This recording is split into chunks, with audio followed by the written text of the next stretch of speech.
अस्सलामु अलैकुम वरहमतुल्लाहि वबरकातुह। अल्हम्दुलिल्लाहि रब्बिल आलमीन वस्सलातु वस्सलामु अला अशरफिल अंबिया'i वल मुरसलीन नबीना मुहम्मदिन व अला आलिहि व अस्हाबिहि अजमईन, अम्मा बाद। अऊज़ु बिल्लाहि मिनश शैतानिर रजीम। बिस्मिल्लाहिर रहमानिर रहीम।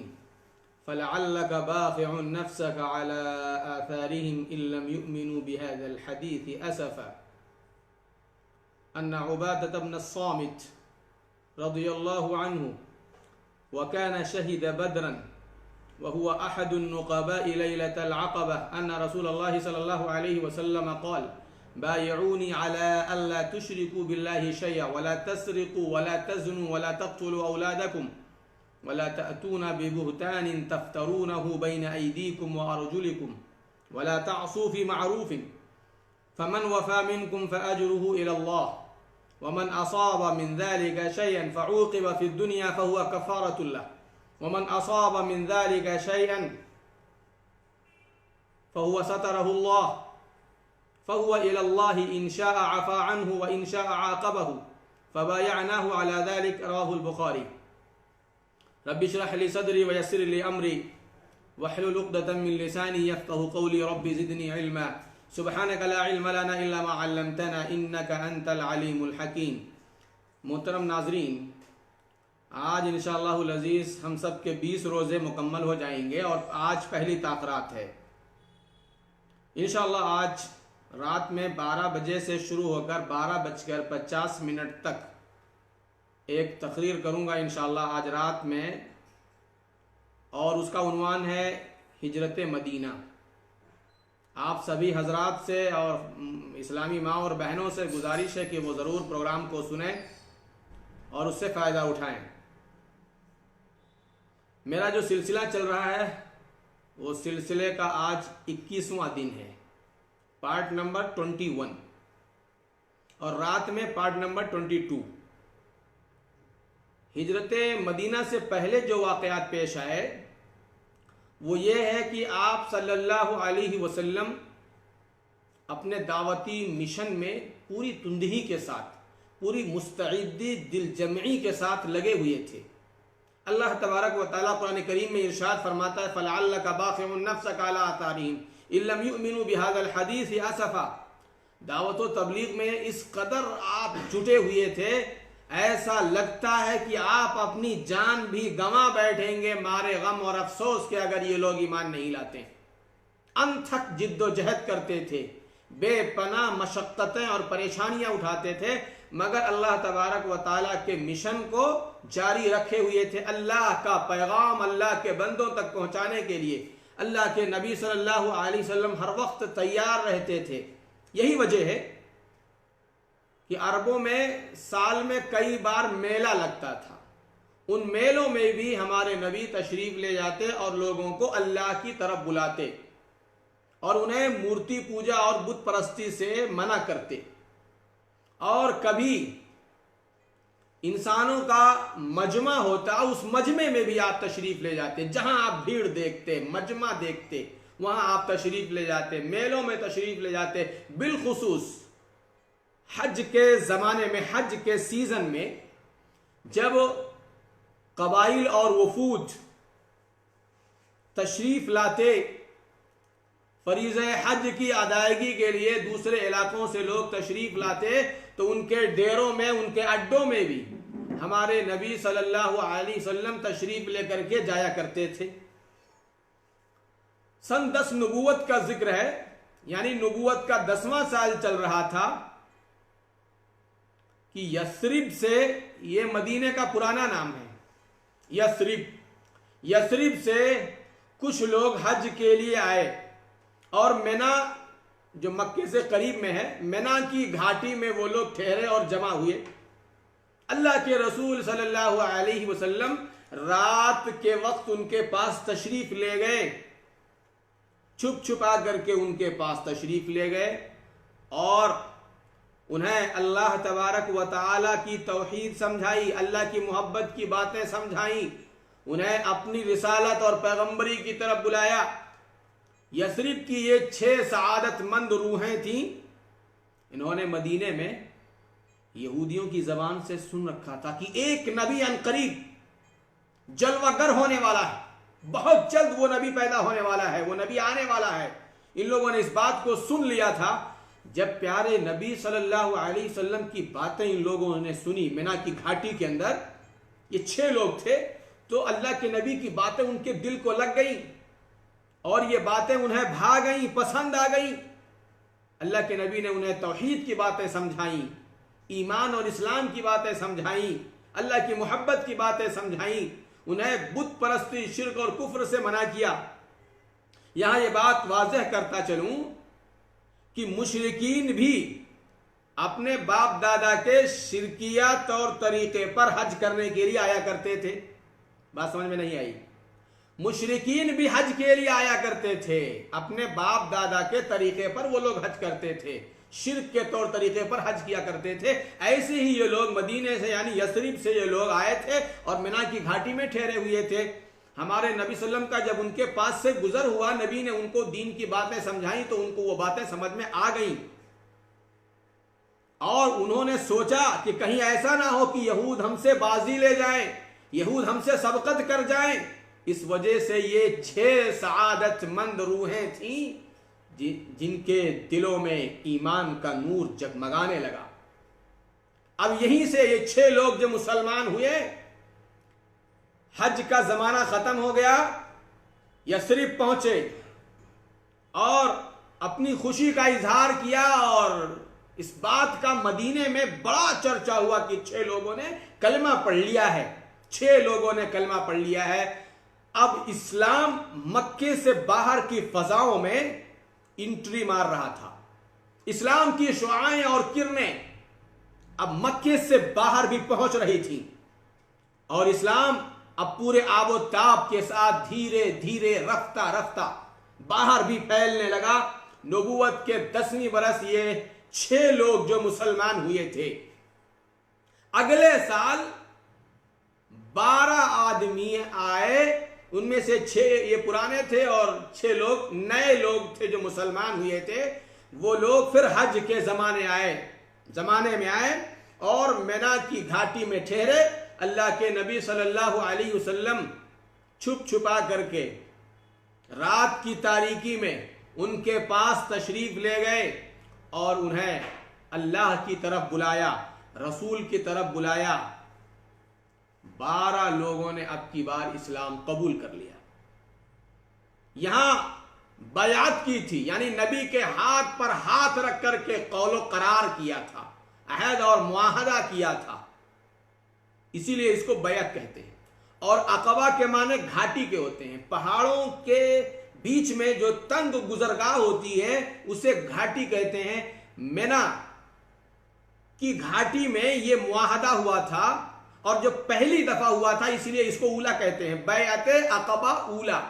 इस वक्त पहाड़ों को काट करके कुशादा सड़कें वहां बना दी गई हैं और शैतान को कंकरी मारने के लिए निशानात वहां लगा दिए गए हैं। यही वो मकाम है जहां अल्लाह के नबी सल्लल्लाहु अलैहि वसल्लम ने इन सआदतमंद रूहों से, अल्लाह के इन नेक बंदों से मुलाकात की थी और उन लोगों ने कलिमा पढ़ा था। आइए वो हदीस जो मैंने अभी आपके सामने पेश की है उसका तर्जुमा आपके सामने रखूं। सही बुखारी शरीफ हदीस का नंबर 18। हजरत उबादा बिन सामित रज़ी अल्लाह ताला अन्हो से यह हदीस मरवी है और इन्होंने जंगे बद्र में शिरकत की थी और अकबा वाली रात के नकीबों में से एक नकीब, एक निगरां और अपनी कौम के जिम्मेदार ये भी थे। ये बयान करते हैं कि अल्लाह के नबी सल्लल्लाहु अलैहि वसल्लम ने इरशाद फरमाया, बायूनी, लोगों मेरे हाथ पर हाथ रख करके बैयत करो, कौलो करार करो, अहद और मुआहदा करो, एग्रीमेंट करो। क्या है वो? अला अल्लाह तुशरिकू बिल्लाहि शैया। पहली बात, अल्लाह के साथ किसी को शरीक ना ठहराओगे। इस्लाम की ये सच्चाई, ये आफाकी तालीम, आज मुसलमानों ने इस चीज को भुला दिया है। तौहीद की जगह पर शिर्क को लोगों ने फैलाया और मज़ारों और खानकाहों की सैर की, मुर्दों से मदद मांगी, मस्जिदों को वीरान करके खानकाहों और शिर्क और कुफ्र और बुत परस्ती के अड्डों को आबाद किया, तौहीद के इस पैगाम को भुला दिया जो बैअत अक़बा ऊला के मौके पर अल्लाह के नबी सल्लल्लाहु अलैहि वसल्लम ने लोगों से बैअत ली थी कि आओ इस बात की तरफ कि तौहीद पर कायम रहोगे, तौहीद पर गामजन रहोगे, मुवहिद बन करके जिंदगी गुजारोगे और शिर्क न करोगे। वला तसरिकू, और चोरी ना करोगे, वला तज़नू, जिनाकारी बदकारी नहीं करोगे। नंबर 4, वला तक़्तुलू औलादकुम, और अपनी औलाद को कत्ल ना करोगे नाहक, और अपने हाथ और पांव के दरमियान से कोई बुहतान, कोई झूठी बात गढ़ करके न लाओगे। वला तासू फी मारूफिन, और छठी बात यह थी मारूफ, हर भलाई और खैर के कामों में नाफरमानी हरगिज नहीं करोगे। 6 बातों के लिए अल्लाह के नबी ने कौलो करार किया था। इससे बात मालूम हुई कि इस्लाम सिर्फ नमाज और रोजे का नाम नहीं है, अखलाकियात भी उसका एक बुनियादी हिस्सा है कि आप चोरी ना करें, आप बदकारी ना करें, आप शिर्क और कुफ्र ना करें, नाहक बच्चों को कत्ल ना करें। अफसोस की बात है मुसलमान भलाई के कामों में बहुत पीछे, लेकिन सबसे ज्यादा भीख मांगने में आगे, चोरी चमारी में आगे, और कत्ल करने में और गुनाह के कामों में आगे। इनकी आबादी 14 से 20%, लेकिन जेलों में जो ठूसे गए हैं वो 50 से 60%। गलत कामों में आगे और अच्छे और भलाई के कामों में पीछे हो गए। आइए वो हदीस पूरी कर दूं। आगे अल्लाह के नबी ने इरशाद फरमाया, फमन वफा मिनकुम फअजरुहु अलल्लाह, जिस शख्स ने इन 6 बातों पर बतौर खास अमल किया उसका अजर अल्लाह तबारक व तआला के जिम्मे है। और जिस आदमी ने इन बातों में से किसी चीज का इर्तिकाब कर लिया, यानी गुनाह कर लिया, चोरी कर ली, कत्ल कर दिया, तो अगर उसको सजा दुनिया में मिल गई, फ़ऊक़िब फ़ी दुनिया, दुनिया में अगर सजा मिल गई तो ये सजा उसके लिए कफ़ारा हो जाएगी, यानी आखिरत में दोबारा उसको सजा नहीं मिलेगी। अब एक हालत और है, किसी ने इन गुनाहों का इर्तिकाब किया और किसे मालूम भी नहीं हुआ, तो वो अल्लाह तबारक व तआला के जिम्मे है। गुनाहों का इर्तिकाब किया और उसके गुनाहों पर पर्दा पड़ा रहा, चोरी की, डकैती की, मारपीट की, कत्ल किया, जिनाकारी बदकारी की, किसी को मालूम नहीं हो पाया, ये उसके गुनाह छुपे रह गए। फहुवा इलल्लाह, तो वो अल्लाह के जिम्मे है। इंशाअ आफा अन्हु, अगर अल्लाह चाहे तो उसको माफ कर दे, और अगर अल्लाह तबारक व तआला चाहे तो उसको सजा दे। उबादा इब्न सामित रज़ियल्लाहु अन्हु बयान करते हैं, फबायअनाहु अला ज़ालिक, तो हमने इस बात पर बैअत कर ली।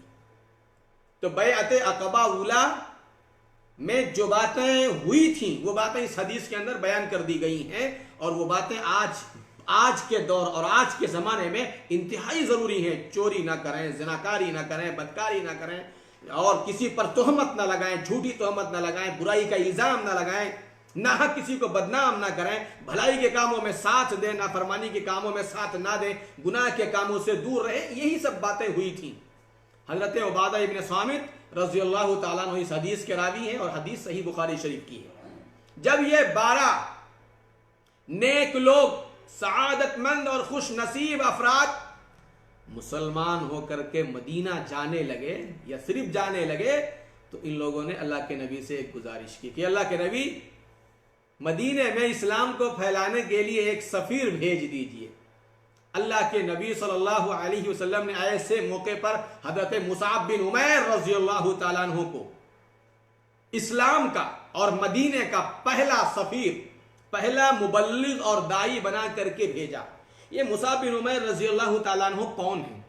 ये दारे अरकम में जा करके इन्होंने कलमा पढ़ा था, मुसलमान हुए थे, और जब घर वालों ने और माँ ने अजियतें पहुंचाई थी तो हबशा की तरफ 2 मरतबा हिजरत की थी।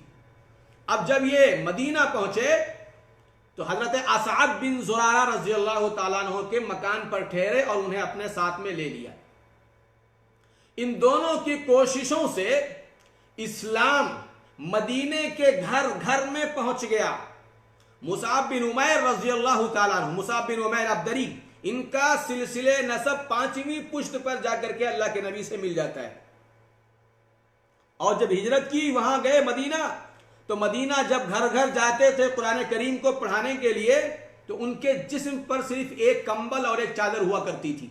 मदीने मक्के में बहुत ठाठ बाट से रहते थे, लेकिन जब मुसलमान हुए तो सारी शान और आन बान सब छोड़ दी और सादा जिंदगी बसर करने लगी। आज मुसलमान आन बान और शान के पीछे पड़े हुए हैं, इन्होंने सादा जिंदगी गुजारी थी। और जंगे उहुद में दूसरे मरहले में जब अल्लाह के नबी सल्लल्लाहु अलैहि वसल्लम के इर्द गिर्द सिर्फ 14 सहाबा किराम रह गए थे, तो उन्हीं 14 में से एक ये भी थे। दुश्मन ने इनके ऊपर वार और हमला किया था, और जंगे उहुद में मुसाब बिन उमैर अब्दरी रजी अल्लाह तआला अन्हु शहीद हुए थे। मुसाब बिन उमैर रजी अल्लाह तआला अन्हु के कारनामे बहुत हैं। इस्लाम को मदीने के घर घर में पहुंचाया। असअद बिन जुरारा को भी साथ में ले लिया, और कबीले औस और खजरज मदीने के दो मशहूर कबीले हैं, उनके सरदारों को यानी साद बिन मुआज को और साद बिन उबादा रजी अल्लाह तआला अन्हु को इस्लाम की तरफ दावत दी, और इनकी कोशिश के नतीजे में ये लोग मुसलमान हुए।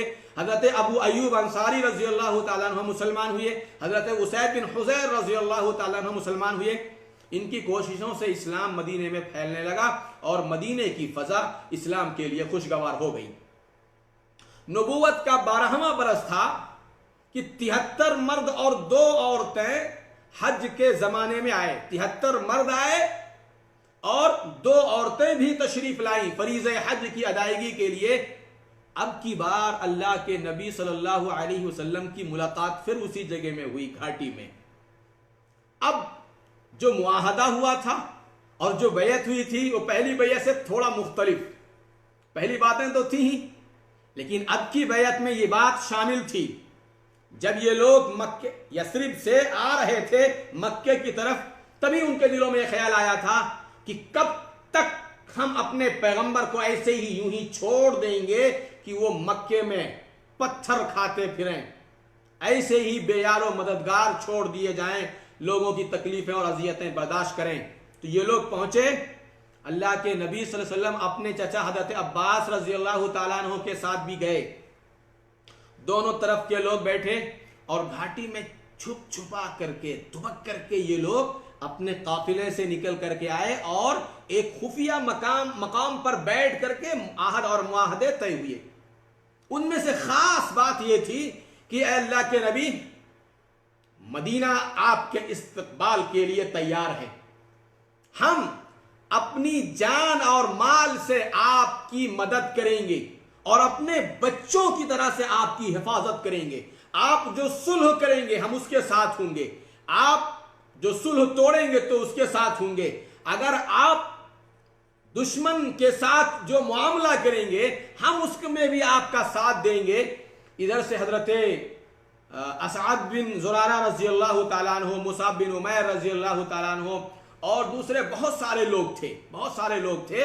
ये 73 मर्द और 2 औरतें थीं, और ये अहद और मुआहदे तय पा रहे थे मक्के के करीब मेना की घाटी के अंदर। और उसमें यही बात थी कि अल्लाह के नबी अब आप मक्का छोड़ दें। हजरत अब्बास रजी अल्लाह तआला नबी के चचा ये बाकायदा उनसे कौलो करार करा रहे थे कि कहीं ऐसा ना हो कि आप लोग इनको ले जाएं और उसके बाद साथ छोड़ दें। उन्होंने कहा कि नहीं, हमारे अशराफ, हमारे रुआसा, हमारे जुआमा, हमारे सरदार अगर कत्ल कर दिए जाएं, हमारे बच्चे, हमारी औरतें कत्ल कर दिए जाएं, तब भी हम नबी का साथ नहीं छोड़ेंगे और नबी की भरपूर हिफाजत करेंगे।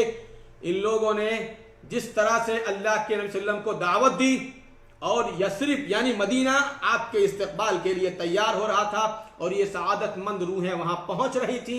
इससे पता ये चला कि आगे चल करके धीरे धीरे रफ्ता रफ्ता ये माहौल बन रहा था कि लोग मक्का छोड़ देंगे, और नतीजा ये हुआ कि लोगों ने मक्का छोड़ दिया। कुछ लोगों ने इन वाकयात को कुछ 1 साल आगे पीछे बयान किया है, यानी नबूवत के 11वीं, 12वीं और 13वीं साल हुआ।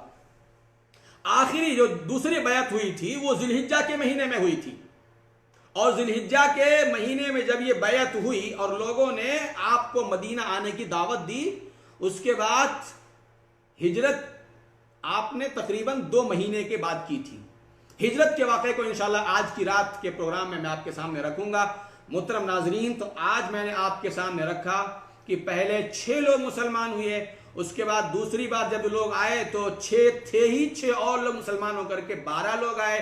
तीसरी दफा 73 मर्द और 2 औरतों ने कलिमा पढ़ा और इस तरह से इस्लाम मक्के से निकल करके मदीना में अपनी जड़ें मजबूत करने लगा। अल्लाह से दुआ करते हैं कि अल्लाह रब्बुल इज्जत हमें भी इस्लाम के आफाकी पैगाम को दुनिया के कोने कोने और चप्पे चप्पे तक फैलाने, पहुंचाने तक की तौफीक अता फरमाए। और इस लॉकडाउन में जो मुसीबतें और जो परेशानियां हम झेल रहे हैं, सह रहे हैं, अल्लाह तो हमारी परेशानियों को दूर फरमा दे। और आज ताक़रात है, हमें ताक़रात की फजीलत को हासिल करने की तौफीक अता फरमा। आमीन। व आखिरु दावाना अनिल हम्दुलिल्लाहि रब्बिल आलमीन। वस्सलामु अलैकुम व रहमतुल्लाहि व बरकातुहू।